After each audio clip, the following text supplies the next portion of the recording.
My name is Reba Aziz, and I will be doing a presentation on Linus Torvalds, the creator of Linux and Git. I just wanted to highlight that you use Linux's work every single day without even realizing it. For starters, most of you have probably used Git for school, for work, or just any software project that you work on. And Linus Torvalds created Git. He also made Linux.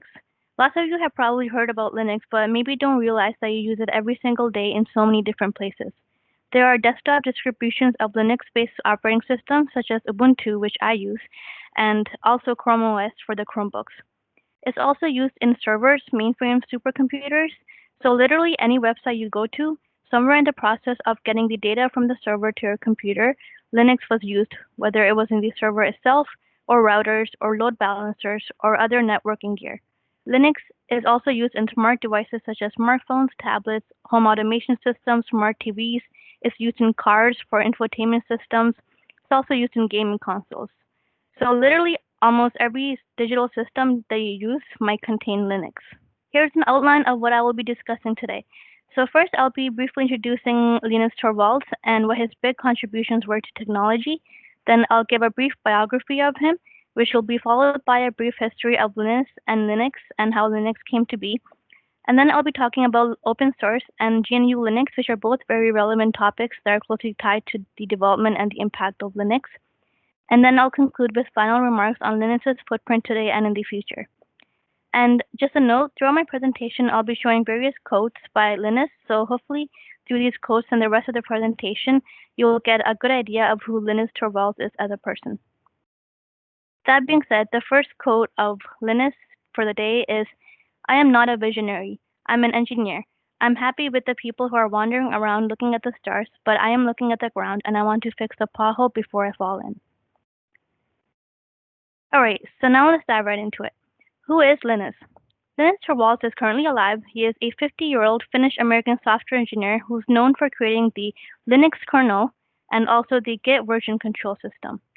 You've all probably heard of Git, and you've probably heard of Linux as well, and all of you benefit from Linux every single day. The Linux kernel is an open source kernel that is used as the kernel for the GNU Linux operating system, which I'll get into more details in a bit, but for now, just briefly. So you've all used operating systems such as Windows, Mac OS, Android, iOS. The operating system of a computer is kind of like the whole system for the computer. It's what the users interact with. The kernel is part of the operating system. It's a lower level component, so it interacts directly with the firmware or the hardware of the system.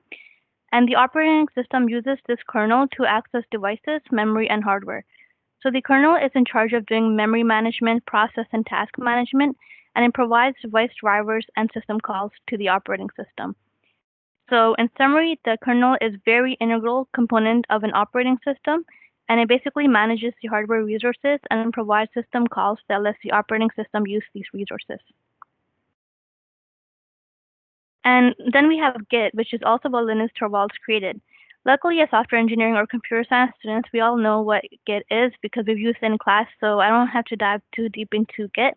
But as a one-line summary, Git is a software version control system that's used almost everywhere in the industry to manage versioning for code bases. The other piece of terminology that I'll be using often is open source. Just to define what open source is, it's a software for which the original code is made freely available and may be redistributed and modified according to the requirement of the user. The opposite of open source is closed source, which is also called proprietary software. I started using computers when I was like 10 or 11, fairly early on, and it was early enough that you didn't have computer classes because there weren't enough people who had computers in the early 80s. So this brings us to Linus's early life. First, I'll just list some of few basic facts about Linus, and then I'll talk about his interest in computers. Linus was born in December 28, 1969, so he's currently only 50 years old. He was born in Helsinki, Finland, and his nationality is Finnish American. His parents were journalists who worked at the University of Helsinki, and he studied at the University of Helsinki between 1988 and 1966, and he graduated with a master's degree in computer science. His master's thesis was called Linux, a Portable Operating System. After his first year of university, Linus had to join the Finnish army to fulfill mandatory military service for Finland. So for 11 months, he did an officer training program in the army. In 2004, Linus was named one of the most influential people in the world by Time magazine. Linus is currently married to Tove Torvalds, who he met in late 1993 in school. They have three daughters. He is an atheist. He became a U.S. citizen in 2010, and he says he has way too much personal pride to want to be associated with any U.S. political party, quite frankly. He has also won several awards and achieved many great things, such as he won the IEEE Computer Pioneer Award. So currently, Linus is a maintainer of the Linux kernel. So what this means is that he is the final approver of all merges into the kernel. So anyone who makes changes into the kernel, every merge has to go through Linus Torvalds for it to be merged into the kernel. He is employed by the Linux Foundation. He works currently in his home office in Oregon, USA. And in 2018, he took a temporary break from the kernel to understand people's emotions and respond properly. So, just a little bit about Linus's personality. He's not a very empathetic person, and he's admitted that to himself. He's always had trouble understanding other people and responding appropriately. And as part of his work as a maintainer for the Linux kernel, Linus needs to approve merges into the kernel. And if he doesn't think that a code change should be merged in, sometimes he used to write mean comments about the code as part of the code review.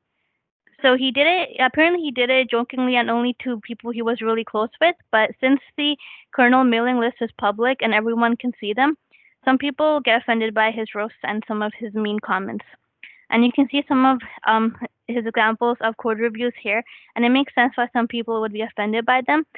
And there's actually a whole subreddit for Linus's roasts called Linus Rants for those who are interested to see more of this. And so in 2018, there was, because of Linus's personality and his rude comments and code merges, a lot of people who contributed to the kernel were not really happy with his behavior and the way that he responds sometimes to these code changes. So in 2018, there was this whole political drama, and there was a new code of conduct for the development of the Linux kernel that Linus signed. And just after he signed it, he announced that he'll be taking a break from kernel development to learn how to improve his behavior and change for the better. He said he is getting professional help to be able to empathize with people and learn how to respond properly. But this was back in 2018, and soon after, now he's back in working with the kernel, and apparently he's less rude now.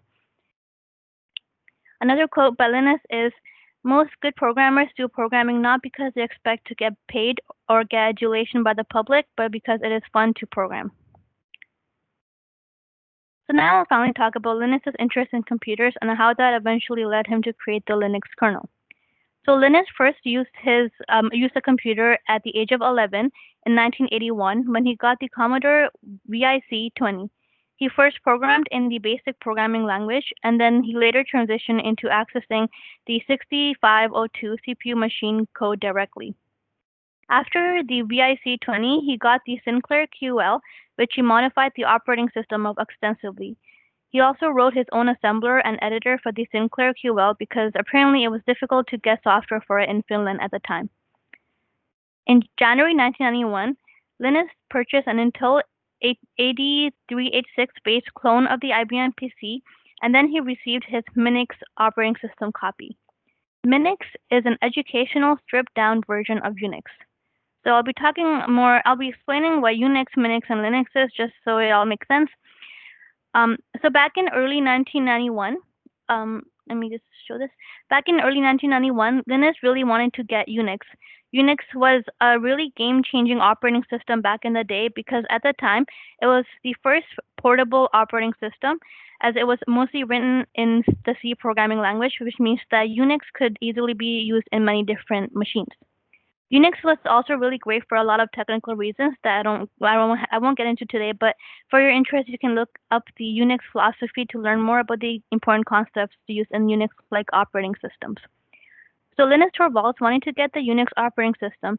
However, Unix was proprietary, and it was closed source.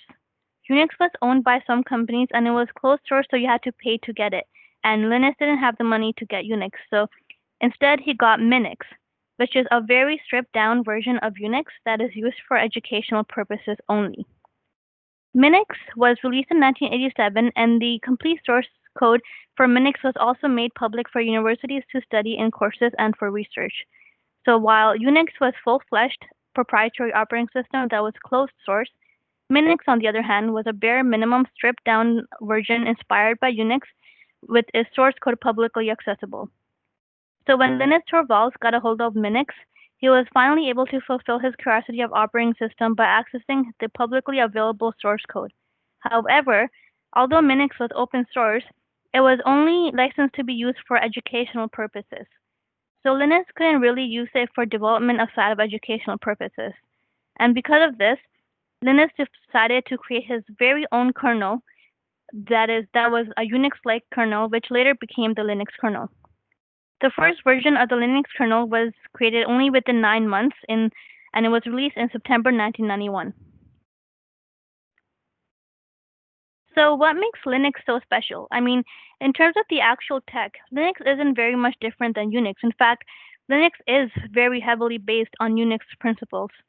Unix already existed, and a lot of businesses were using Linux already for many different purposes. Then why create Linux? What makes it different than Unix? The answer to this is not the actual tech, but the legal reasons, particularly the licensing. Unix is proprietary, is closed source, and is not free. Linux is completely open source and is free. This is a really big deal because since it's open source, that means that anyone can look at the code of the kernel and know exactly what goes on in the lower level of the operating system. And it's not just to fulfill your curiosity, it's that given the access to know exactly what happens inside your computer, gives you the ability to create literally anything that you want. Imagine you were trying to create some very specific program for a closed source operating system, and your program has to do some obscure low-level things to work properly. When you're working with a closed source operating system such as Unix, Mac OS, or Windows, it's really difficult to debug and customize to the fullest because you're essentially working with a black box. You don't know what's going on inside the computer. Sure, the operating system usually provides lots of utilities to help you write programs for it, so you can access hardware and devices, but you just don't have that level of full control as you would if the computer was in a black box. So by working with a fully open source operating system, programs now have the ability to have full freedom and control over their computers, and they can do literally anything if they know how to do so. And so because of this, there have been a lot of projects that have used Linux, and people have built so many programs and utilities that work for Linux.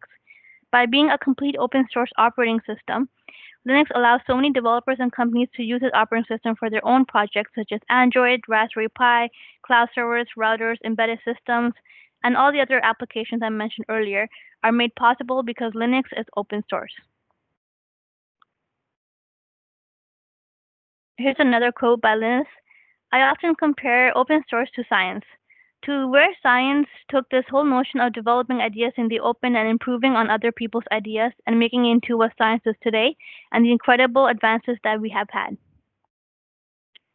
Now it's important to backtrack a bit and talk about the GNU project.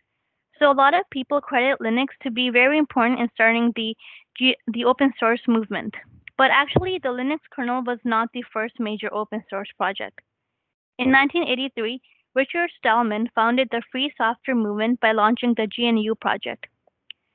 The free software movement is a social movement in the software industry that tries to give users the freedom to run software, study software, modify software, and possibly share modified copies of the software. So the free software movement was essentially the predecessor of the open source movement that Linux had a big role in moving forward. So the GNU or the GNU project was launched in 1983 as part of the free software movement. The goal of the GNU project is to give computer users freedom and control in their use of their computers. GNU grants these rights as a license. So to achieve the goal of giving the user complete freedom and control of their computers, all these software components that users use, including the operating system and the low-level kernel, needed to be open source. So as part of the GNU project, Richard Stallman started creating a fully open source Unix-like operating system called GNU, which stands for GNU's Not Unix. The development of the GNU operating system started in 1984, and by 1991 they had built most of the operating system utilities and programs. However, the GNU operating system was missing a key component of the operating system, which was the kernel. If you recall from the start of the presentation, the kernel is part of the whole operating system, and the kernel operates in a low level interacting with the hardware directly. So the GNU operating system had a bunch of higher level operating system utilities made by 1991, but the actual kernel was not created yet. And so, of course, this is where Linus Torvalds' work on Linux kernel comes in. While Linus was initially using his kernel alongside the Minix operating system, he later moved it to using it alongside the GNU operating system utilities. So the Linux kernel and GNU were combined into a full-fledged, free, completely open source operating system called GNU Linux. When people say Linux, they actually most likely mean GNU Linux because they usually refer to the operating system as a whole, not just the kernel. And now the kernel and the GNU are so closely tied together that they just sort of ship together as a complete operating system. But it's really called the GNU Linux operating system, more commonly referred to as simply Linux. Another quote from Linus is, "I often compare open source to science. Is I get the biggest enjoyment from the random and unexpected places.